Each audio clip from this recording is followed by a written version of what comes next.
বৃন্দাবনের নগরে মনেতে পড়িল মনেতে পড়িল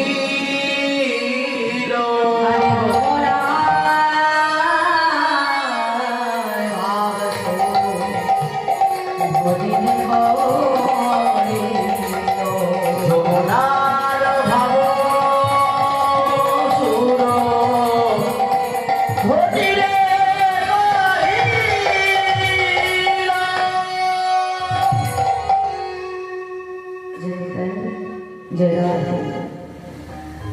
প্রথমে জানাই গোস্বা থেকে আগত শ্রীমতী দীপ্তিদাস মণ্ডল এবং তার ক্ষুদ্র সম্প্রদায়ের পক্ষ থেকে আপনাদের চরণে শতকোটি ভক্তিপূর্ণ প্রণাম।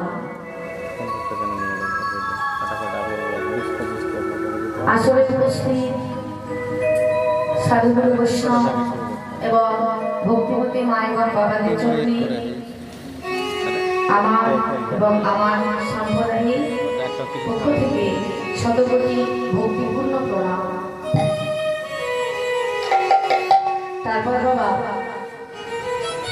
আমার মনে হয় এরপর তাদেরই প্রণাম পাবার যোগ্য আমার কমিটির দাদা ভাইদের। কারণ দেখুন, তারা যদি চাঁদা গাঁথা না করে, বাড়িতে বাড়িতে ভিক্ষা না করে এত সুন্দর হরিবাসরীর আয়োজন করেছে, তাই না? এই কলিযুগে বাবা আরো অন্যান্য জিনিস করার জন্য মানুষ খুঁজে পাবে, কিন্তু হরিনাম সংকীর্তন করার জন্য মানুষ কিন্তু আপনারা পাবেন। আপনাদেরও ভাগ্য, আমাদেরও ভাগ্য যে এত কৃষ্ণ ভক্ত আমার দাদা ভাইরা কমিটি হয়ে এত সুন্দর হরিবাসরের আয়োজন করেছে। তাই তাদের চরণে রইল আমার